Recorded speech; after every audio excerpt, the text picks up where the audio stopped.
Nuk jemi të lumtur që t'japim kësi lloj mesazhesh, as ne nuk jemi në frymën e asaj që të përshkallëzohet situata, por nëse do të ketë nevojë, siç kemi thënë edhe në fillim, ne do të bllokojmë edhe rrugë, do të bllokojmë edhe institucionet, ashtu siç e kemi paralajmëruar, nesër do të jetë protesta e radhës, e cila do të fillojë nga ora 12. Zoni qytetarëve është mirë që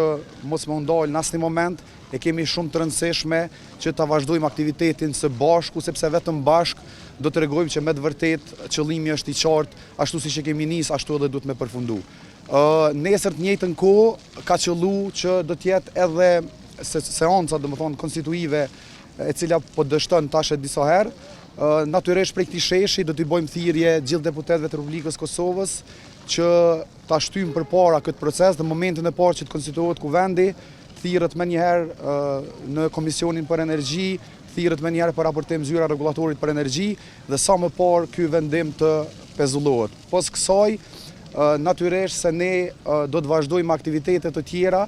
nëse edhe pas ditës së nesërme prapë do të vazhdohet mos ketë reflektim, natyrisht se do të jemi të detyruar që protestat i masovizojmë dhe ky masovizim nënkupton edhe përshkallëzim.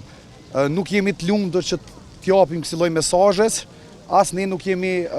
në frymën e asaj që të përshkallëzohet situata, por nëse do të ketë nevojë, siç kemi thënë edhe në fillim, ne do të bllokojmë edhe rrugë, do të bllokojmë edhe institucionet. Gjatë gjithë ecurisë së këtij procesi, ne kemi punuar në mënyrë intensive në drejtim të hartimit të padisë, përmes të cilës do të kërkojmë anulimin e vendimit të aktit administrativ përkatësisht vendimit të zyrës së rregullatorit për energji, duke pas parasysh faktin se i njëjti është marrë në bindjen tonë në shpërputhje me autorizimet që ka ky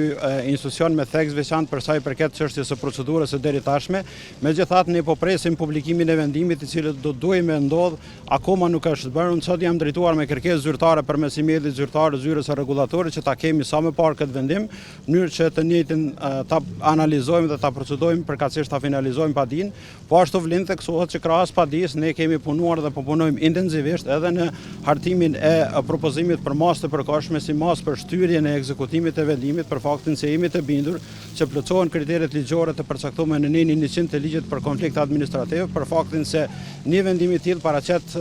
dëm vështirë të riparueshëm për palët në procedurë përkatësisht për qytetarët.